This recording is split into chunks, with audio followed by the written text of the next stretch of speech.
The Wild Project. Durante una época importante, fuiste muy silbado por el público español cuando estabas en la selección. Y eso fue jodido, porque ahora a lo mejor nos vamos a cachondeo, pero recuerdo alguna declaración tuya, rollo, bueno, que no es agradable. Entiendo que no fue agradable de verdad. ¿O te la pelaba completamente? Bueno, te la pelaba, ¿no? No, sufría por el equipo. Vale. Sufría por el equipo porque no se merecían que al final, pues algo que era muy personal, muy mío, el hecho de silbar ahí en medio del partido jugando en casa, no. Pero a mí, a título personal, si me afectaba o tal, te diría que jugaba mejor cuando más me silbaban. Es que te pone tanto... No, pero es mi forma de ser. Te motivas, ¿eh? Es decir, en esos momentos es cuando de verdad tienes que demostrar que estás ahí de verdad porque lo vales. Porque... Y esto me recuerda cuando te comentaba cuando estaba en la Masía con 10 años. Es decir, es que yo ya he vivido esto de bien pequeño, ¿no? Con la situación de mi abuelo. Claro. Entonces, es como revelarte y demostrarle y enseñarle a toda esa gente que sigan silbando, pero que están equivocados. Entonces, a mí a título personal me molestó, me motivó. ¿Era del Bosque en ese momento el entrenador? Sí, era del Bosque y luego Lopetegui, sí. Lopetegui también pillaste en esa época. Claro, fue jodido por el tema también de eso, del equipo y tal. Catalanismo. Sí. Básicamente, si no recuerdo mal, a ti se te atacaba porque te tachaban de independentista, que ibas con la selección, por lo tanto, de hipócrita, ¿no? Eso le había pasado también a Guardiola alguna vez y tal. Tú siempre has dicho que tú no has dicho nunca que seas independentista, lo que sí que has estado en la diada varias veces. Yo creo que muchos estamos. Esa época era muy bonita. Además, la diada era una fiesta muy bonita, sin violencia, sin malos rollos. Era antes de la crispación. Luego vino la crispación. Sinceramente, ¿qué opinas del tema? Y quiero que te mojes. Del tema Cataluña-España. Oye, me voy a mojar como siempre me mojo. Yo creo que puedes ser independentista y jugar en la selección española, lo creo firmemente. ¿Lo ves compatible? Sí, porque hay muchos jugadores que se nacionalizan españoles y que juegan con España y que no sienten el país. Y hay muchos españoles que a lo mejor... ¿Qué significa sentir el país o sentir la bandera o sentir el himno? ¿Qué significa esto? Hay gente que lo puede sentir más o menos, que es una competición de sentir. Entonces, ¿tú eres español? Sí. A partir de ahí tú puedes jugar por España. Claro, legalmente. Claro. Da igual si eres independentista, no independentista, o eres, yo qué sé, es que, bueno, puedes pensar en tus creencias o en lo que tú quieras. Entonces, a partir de ahí, yo no te voy a decir si lo soy, si no lo soy, porque además creo que esto es como cuando el referéndum, que ibas a votar, el voto siempre es secreto. O sea, yo creo que cada uno tiene que mantener su privacidad respecto a lo que piensa o lo que no piensa, pero que eso no te puede penalizar de cara a una carrera profesional y en este sentido a representar pues, la selección española y un país en el cual, como te digo, han habido muchísimos casos de gente que no lo ha sentido y que hay muchos otros que son españoles y que te llevo a la pregunta de qué significa sentirse español o no sentirse español o sentirse cualquier país. Es ya más una pregunta más... ¿Qué significa eso? ¿Hay una competición respecto a esto de si eres más español puedes ir, si no, no? Yo siempre lo he visto como parte de mi trabajo en el cual juego en el Barça, juego en la selección española o jugaba en la selección española y que intentaba hacer el trabajo a las mil maravillas. Y luego otra pregunta para el aficionado. ¿Qué prefiere? ¿Un jugador que juega de la hostia pero su...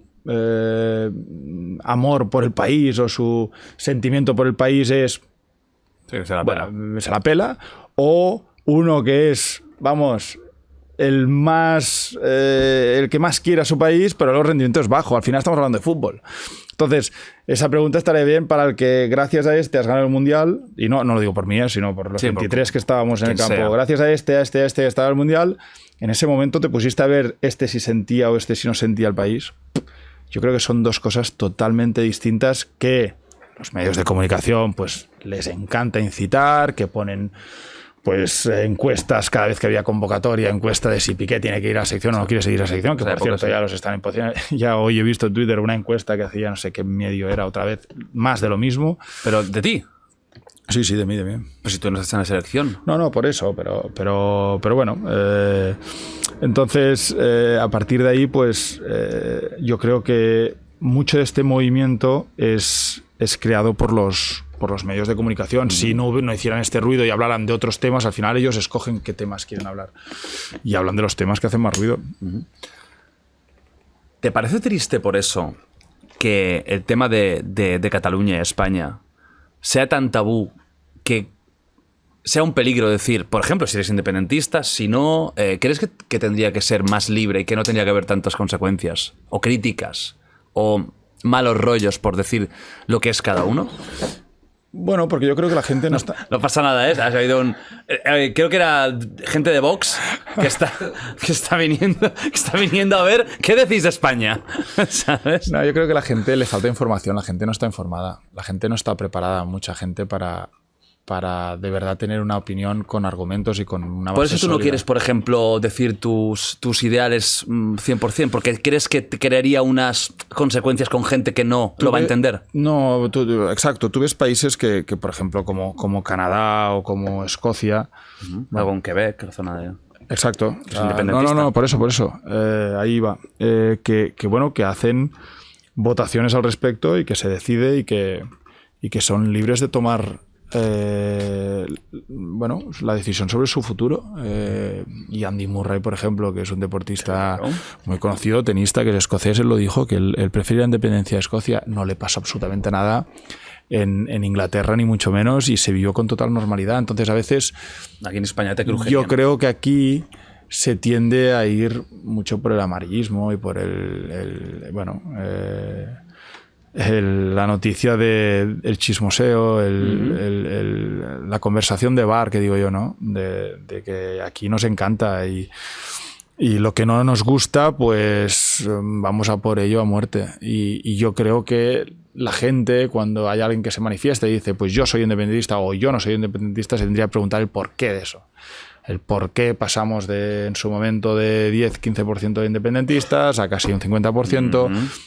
Y eso la gente no se lo pregunta porque vive mejor sin preguntarse las cosas. Ya le va bien que le pongan en la tele algo y que consuman esa información y a partir de ahí pues opinen si sí o si no, si le gusta o no le gusta y venga ya otra cosa.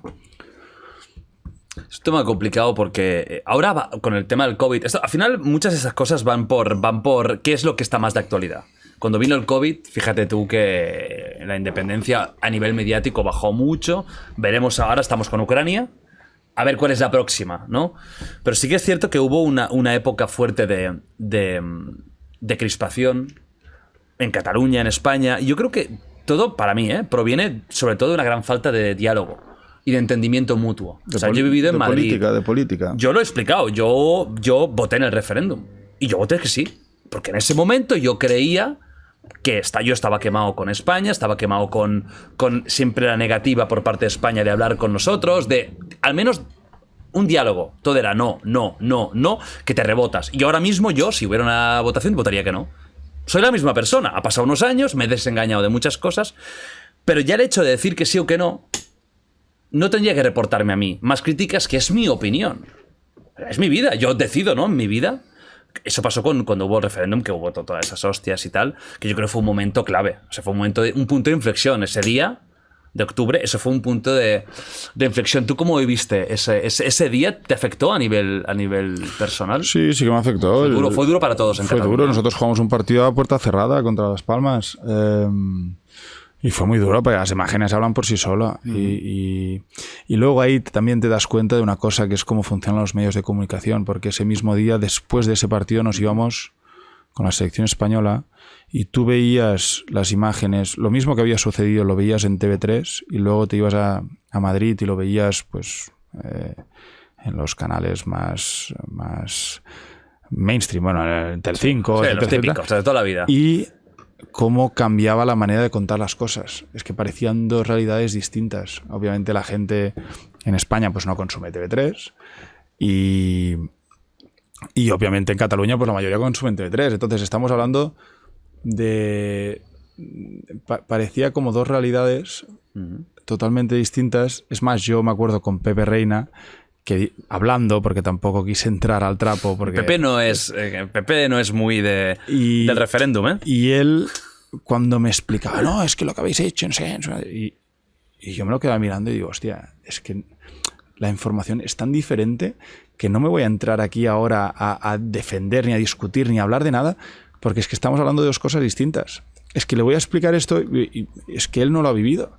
Entonces, al final, los medios de comunicación explican la historia que interesa explicar, y esto es muy difícil de entender para una persona normal y corriente, pero cuando te das cuenta de ello, ves que en parte somos un poco marionetas, ¿no? de lo que se quiere hablar. De la información y desinformación. Exacto, totalmente. Está pasando ahora con el tema de Rusia. Tú ves la misma noticia de dos bandos y es totalmente diferente. Exacto. Entonces, ¿quién tiene razón? Pues no lo sabes. Tienes que tener más información y la gente no la tiene, esa información. Y luego también tenemos una cosa a los humanos, que es que nos encanta que nos reafirmen lo que pensamos. Nos alucina. O sea, pero esto pasa mucho en las redes sociales. Hombre. Yo he visto como, claro, tú al final en Twitter, hablo de Twitter, pero es la que yo utilizo más. Sí. Y es la más así, la que hay más sentimiento, digamos. No, exacto. Tú sigues a gente que te sientes afín, bueno, primero a tus amigos, a tus ídolos a lo mejor, pero a gente que te sientes afín. Entonces, para hablar del proceso independentista, por ejemplo, tú te das cuenta que los independentistas, claro, siguen solo independentistas y consumen solo esa información.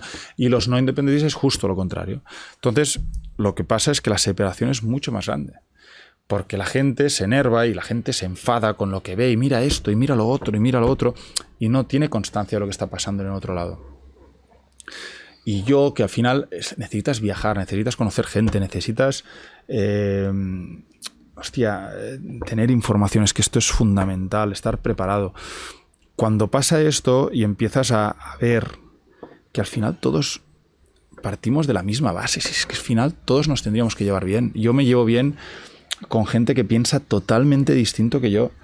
Yo me llevo bien con gente que es del Madrid y el Español y que a lo mejor dentro del terreno de juego me odian a muerte, pero es que luego que da igual, que es verdad que en eso pues a lo mejor no tenemos los mismos intereses, pero como personas, esos son gustos, esos son hobbies, luego está la persona y hablando siempre puedes llegar, mientras se hable con respeto, etcétera, siempre llegas a un punto intermedio. Y eso es lo que falta. Eso Mucho. Es lo que falta. Mucho. Y nada, pues eso, que bueno, que el hecho de las redes sociales yo creo que ha llevado a la gente a los extremos. En vez de juntarlos, lo que ha hecho es llevarlos a los extremos. Se han dividido aún más. Yo esto lo he visto en mi propia familia, no ni mis amigos, pero que te hablo de algo personal que yo he vivido. Y yo, como tengo la suerte de ver ambos bandos y de estar muy presente y de tener contacto con todo el mundo, es que es un sinsentido, que al final es mucho más fácil. La vida es mucho más fácil de lo que nos pensamos. O sea, la vida podría ser mucho más fácil de lo que nos pensamos, pero los humanos tendemos a complicarla. Siempre, si te fijas. Sí, eso sí. Somos así. Sí. Eso está en nuestra naturaleza. O sea, qué fácil sería, fíjate tú lo que has dicho, si todos habláramos con respecto a educación. Y a lo mejor no tenemos que estar de acuerdo, pero podemos tener dos visiones del mundo y estar juntos y funcionar de la misma manera. Pero no somos así. No, es que no somos así. Por desgracia no somos así. No, ni mucho Hay gente de todo, pero la mayoría de gente va a lo suyo y quiere ir a lo suyo y reunirse con los suyos y tirar con lo suyo. Y eso que provoca divisiones. Y lo vemos constantemente en redes sociales, son guerras continuas. O contigo o sin ti. Y tú cada vez también que has hecho cualquier cosa, aunque sea de cachondeo, de broma, sabes que mucha gente se lo toma en serio. Y que te odian de verdad. Pero que... No de broma, como tú lo haces para provocar. No, que ellos... O sea, que tú les provocas un rechazo real. Pero allá ellos, o sea, es que al final van a tener que vivir con ese odio hacia mi persona, que yo al final...